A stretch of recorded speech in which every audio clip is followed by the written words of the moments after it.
Hi, it's Keith from the Evangelical Free Church Stony Stratford, and we're continuing our series of short talks in the Gospel of Luke. And today we come to Luke chapter 11, verses 37 to 54. There's quotes from plays, films, or whatever, which everyone remembers, except they don't. Let me give you an example from one of my favourite plays. Alas, poor Yorick, I knew him well. But Hamlet doesn't actually say that. He actually says, alas, poor Yorick, I knew him Horatio. Another famous one, of course, is Humphrey Bogart in Casablanca, where he supposedly says, play it again, Sam. But actually, he never says anything remotely like that in the entire film. Jesus is often misquoted. And one of the things that's said about him, not so much a quote, but it's said about him, and it's not actually true, is Jesus never judged anyone. Well, today we get a passage where Jesus judges. Jesus has been invited to a dinner party at a Pharisee's home. The Pharisees are very, very religious. Why is Jesus there? Well, he's a up-and-coming teacher, perhaps they're interested in him for that, but more likely from the circumstances surrounding what happens, it's more because they want to judge him. We note they notice that he did not wash first before the meal. He didn't do the ceremonial washing. So it looks like they're sort of trying to catch him out. But Jesus is one up on this. In fact, Jesus now judges them. He judges the religious elite sitting around the table 6 times. There's actually 6 times he says, woe. And the use of the word woe is not used ever in a good sense, is it? What does Jesus say about them? What does he judge them on?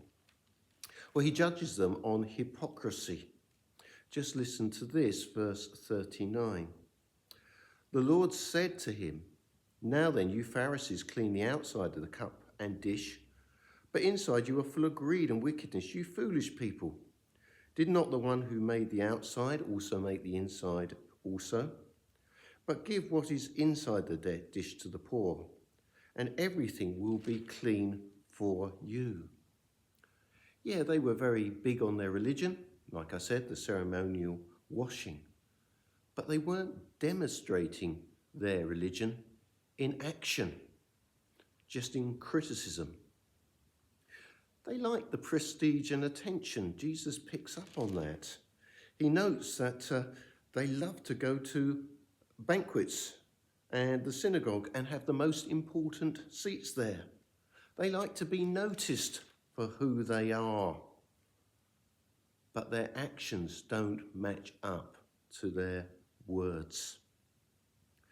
Rather interestingly, while he's laying into the Pharisees, one of the teachers of the law actually says, teacher, when you say these things, you insult us also.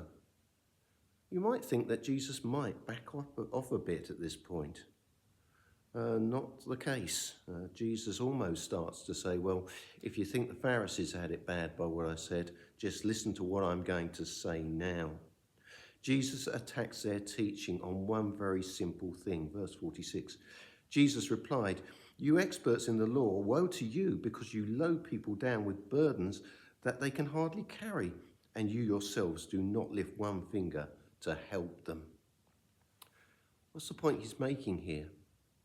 Well, the teachers of the law taught the law, but the way they were teaching it was adding to it. It was almost like they felt, well, God hasn't put enough in there really for us, for our instruction. So we'll work out exactly what he means. So they added laws to the things that were forbidden. They started to sort of say, well, what does it mean to do no work on a Sunday? And they added all these other things when really Sunday, or the Sabbath as it was then, was about worshipping God. It wasn't about restricting people drastically with a load of little other laws which were all about what was supposedly work and what supposedly wasn't. What else does he attack them on? Well, he says that their forefathers killed the prophets. And although they build great tombs for the prophets, well, they would actually have approved of what their prophets had, of what their fathers had done if they'd been there in the first place. The point is, to sum up, they hinder rather than help. Verse 52, you woe to you experts in the law, because you have taken the way to key to knowledge. You yourselves have not entered, and you have hindered those who were entering. Do you see what he's saying? He's saying they're making it harder for people to believe. What a tragedy. They hinder rather than they help. And then actually, the passage ends with them living up to everything Jesus has said. Just as if they'd been around in the prophet's day and would have approved of their deaths. Just listen to what we then see in verse 53. When Jesus left there, the Pharisees and teachers of the law began to oppose him fiercely and besiege him with questions, waiting to catch him in something he might say. There's no doubt the gloves are off, they've got it in for him. What has annoyed them so much? Well, it's this. All their practices, all their religion count to nothing. In fact, they're a hindrance rather than a help. James, when he's writing to some early churches that have been set up, says this. This is James chapter 1, verse 27. Religion that God our Father accepts is as pure and faultless is this: to look after orphans and widows in their distress, and to keep one from being polluted by the world. Oh, great, we think. It's all about charity. Yes, it's about doing and practicing what we preach. But actually, notice the second part of that verse, because it's very, very important. It's about obeying God and not being polluted by the bad ideas or the religion, the doing things, the thinking we can achieve our own salvation, which the world places so much value on. Thank you so much for listening.